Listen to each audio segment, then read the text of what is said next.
Block को देख के बाकी सारण डिस्ट्रिक्ट के ब्लॉक प्रेरित होंगे और उससे बिहार प्रेरित होगा। और उससे मैं चाहती हूँ कि हमारा बिहार जो बहुत बदनाम है कि बिहार के लोग साफ नहीं रहते, कोई आता है तो कहता है हाँ बिहार में क्या है, कुछ नहीं है कहते हैं। इसीलिए हम चाहते हैं कि आप अपने तरफ से अपने लेवल से शुरू कीजिए, अपने घर पे जबरदस्ती जो पुराने लोग हैं जो नहीं बदलना चाहते हैं, जो उनको भी आप प्रेरित कीजिए। आप 200 बच्चे हैं, आपसे हम 200 घरों के साथ जुड़ेंगे और 200 घरों से और आसपास के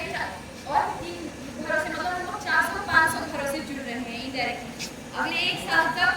आप अगर ये फॉलो करेंगे तो मुझे लगता है कि जो हमारा मकसद है इस पूरे साल तक करवाने का, ये बहुत पूरा हो जाएगा। जैसे आप लोगों ने जितना नुक्कड़ नाटक किया है,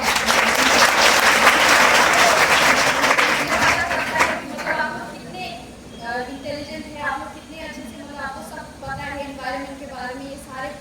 जितने भी क्लीननेस से रिलेटेड प्रॉब्लम्स है सारे